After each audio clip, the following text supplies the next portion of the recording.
Hi Upload, I'm Boss, and I'm back to give you another Titanfall beta breakdown. Now last time we took a look at the custom pilot classes, and this time we're going to break down the custom Titan class. And I've got Eric's here with me again because he's going to run you through his favorite custom Titan class.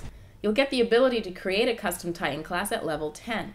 Now at this point you can pick your chassis, primary weapon, tactical ability, ordnance, and tier 1 and 2 kits.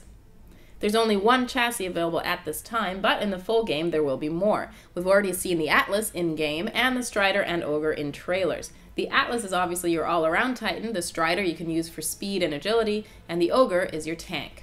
There are three choices of primary weapon: the XO16 chain gun, the 40mm cannon, and the quad rocket. The chain gun is the most versatile in terms of maneuverability, but it is the weakest against other Titans. The 40mm cannon is a single-shot rifle which does more damage, but has a lower fire rate, so it's better for Titan-to-Titan combat, but not so good against pilots due to the need for precision aiming. The quad rocket does the most damage against Titans, but it does fire quite slowly and is a lot easier to dodge. Then there are two tactical abilities, Vortex Shield and Electric Smoke.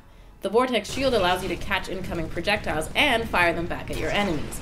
The Electric Smoke allows you to drop a damaging smoke cloud that disrupts enemy Titan's vision, while also damaging anything in the vicinity.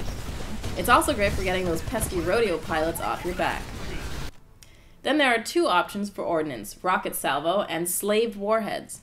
Rocket Salvo allows more freedom as it can be fired anywhere, and it shoots out a cluster of rockets in the direction you're facing. The Slaved Warheads require a lock-on and fire sets of 3 homing missiles at a time. Tier 1 kit can either be nuclear ejection, regen booster, or a fast autoloader.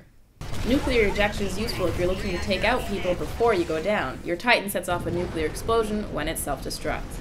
Regen booster speeds up the rate at which your shield recharges, so this is good if you're trying to stay alive longer.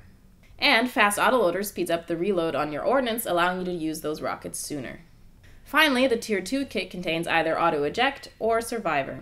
Auto Eject does exactly what it says on the tin. It ejects you when your Titan is about to be destroyed, so you don't have to.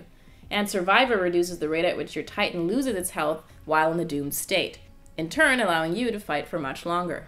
So with that in mind, let's take a look at how I put that into practice. So I personally choose the 40mm cannon as it's a good balance for killing Titans and pilots. And given that it's got a bit of an explosive radius when hitting the ground, it is a little bit forgiving when aiming for pilots. I also favour the Electric Smoke tactical ability over the Vortex Shield, as it's great for applying pressure to other Titans, especially if you dash in, drop it in their face, then bombard them with rockets and bullets through the cloud. And this is even more effective if you're playing in Angel City and you can pin them in a corner, drop that electric smoke, and you can really cause some serious damage, especially if you melee them in the face. I then use the Slaved Warheads, as the lock-on makes them super useful when you're fighting Titans that are dodging around, and to be honest, I only use them against Titans, so I'm not that fussed about not being able to use them against pilots. I then use the fast autoloader to increase the rate at which I can use those warheads, and finally I use Survivor so that I can stick around a little bit longer while in the doom state, especially given that I do a lot of close quarters combat with my Titan, so I'm often fighting people while in the doom state, so it does often mean I can have the last hit. This setup is pretty robust, and it also works really well with my Titan set to auto, which is actually what I do most of the time. I tend to reside on the rooftops with my sniper rifle and let my Titan walk around below, getting extra kills for me as well. Well, that's it for this video. Hopefully you guys found it useful. If you want to check out some of our other videos, then make sure you follow Official Upload and add us as a friend. I'm Boss, that was Eric's, and we'll catch you next time. Caution. You are outnumbered. Warning. Reactor unstable. Eject. All units return to HQ.